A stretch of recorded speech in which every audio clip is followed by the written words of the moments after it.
Hello everyone, I'm Jackie. Today I will tell you a movie about a little rat with an acute sense of smell.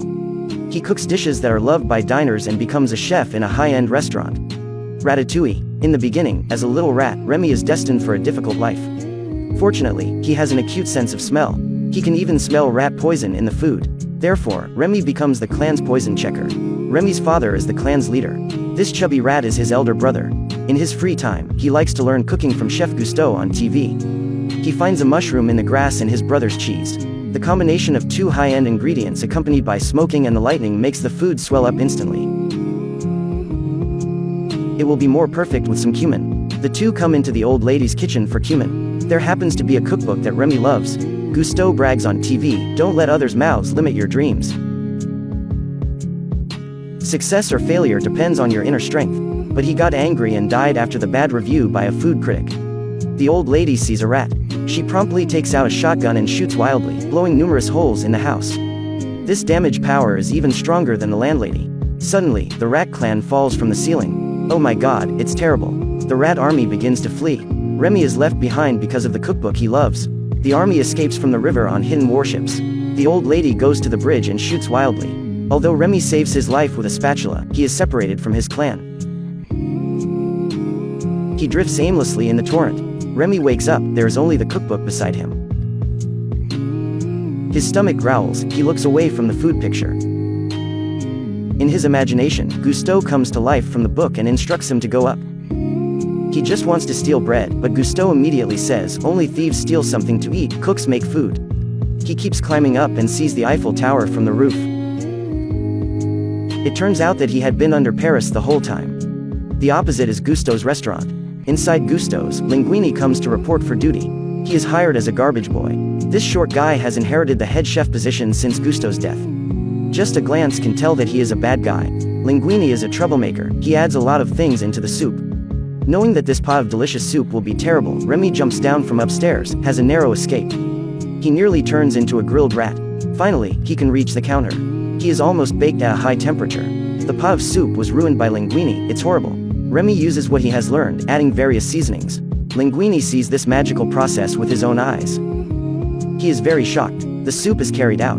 The chef says, "If anyone complains, you will be fired instantly." Unexpectedly, the diner immediately gives 5-star praise. The female chef, Colette, tells the head chef, "You can't fire Linguini right now. Because customers will order the soup every day." Everyone spots Remy, they immediately swing their weapons. They want to make him into a meat patty. Linguini traps him in a jar. The head chef tells him to throw the rat away. By a small river, Remy says that he can make the soup. If Linguini keeps him, he can keep his job. The next morning, Linguini wakes up and sees that Remy has cooked him a delicious breakfast. It's incredible. In the kitchen, Remy instructs Linguini to cook the soup. But this kind of cooperation is very miserable. Linguini hurries to the pantries to think of ways. At that moment, the head chef enters. Fortunately, Remy escapes by hiding in the toque.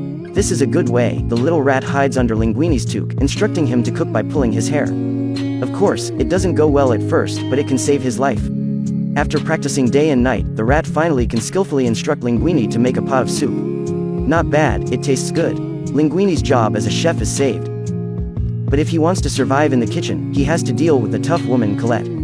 Colette begins to violently train Linguini. To survive in the kitchen, you must work quickly, race against time. You must also keep your station clean and tidy. The chef's sleeves must also be spotless. Customers like to order Linguini's food. Remy hides under the toque, starts to control Linguini's cooking. This manipulative skill is probably unprecedented. The diners who have eaten this dish give it 5-star praise. Many customers order this dish.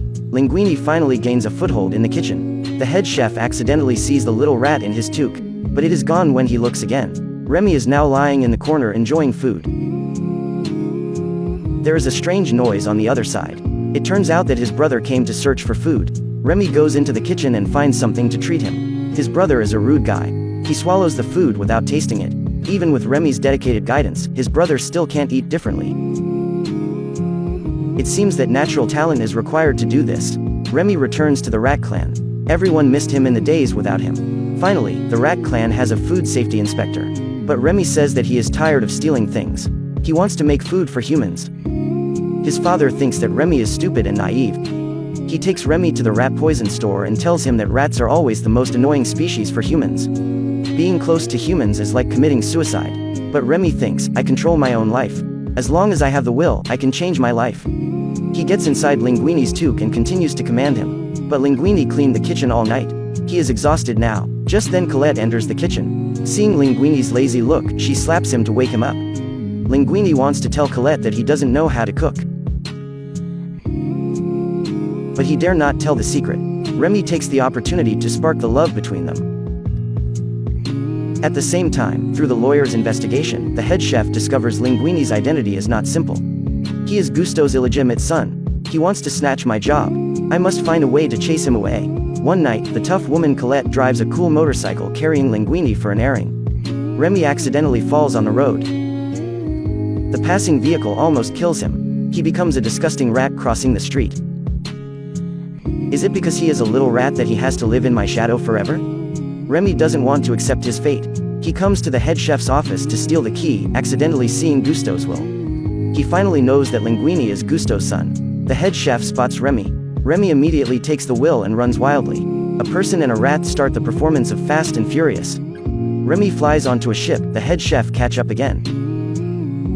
Finally, Remy escapes from the chef by his light speed. After the secret of Gusto's son is revealed, Linguini takes over the restaurant.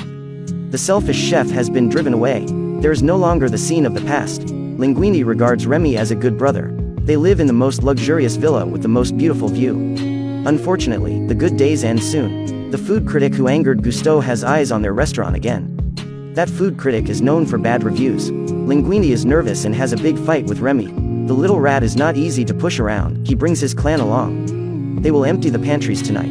Linguini calms down, comes to Remy to apologize. But the greedy brother exposes everyone. In angry, Linguini chases stealing rats away. The food critic comes to the restaurant as planned and orders dishes made by Linguini. At this moment, the chef who refuses to give up sets a trap to catch Remy. The illustration of Gusto encourages Remy not to give up. His brother pushes a stone down and rescues him. He doesn't want to be a rat in the sewer because he is a cook. Without Remy, Linguini can't do anything. Facing everyone's hard questions, he finally tells the truth that the little rat is the one behind all the dishes. Isn't it a joke to let a rat cook? No one can accept this tragic fact. They quit their jobs and walk out. Colette is also disappointed and leaves Linguini. At a critical juncture, the clan's leader brings a large force to help out. First of all, the SWAT team ties the rat-killing uncle up. After the rats are cleaned and thoroughly disinfected, Remy begins to direct them to cook. Each dish is cooked decently. Linguini takes on the whole job of the waiter. The customers have stabilized temporarily. Colette is worried about Linguini, so she returns. The food critic is still waiting for the food. Finally, Remy chooses the simplest ratatouille. It looks very attractive. The food critic takes a bite, immediately has a flashback of his childhood, the scene of his mother cooking for him. He can't hold back the emotional tears. Even the chef is touched after eating the food. The rats immediately tie him up, throw him into the warehouse. After customers have left, the food critic finally sees him in the kitchen. The so-called chef is actually a little rat. All side dish assistants are rats. He is shocked, couldn't say anything. Finally, the food critic writes his review. The status of a chef doesn't matter. Remy is the best chef in France. But Linguini's restaurant is still closed because there are rats.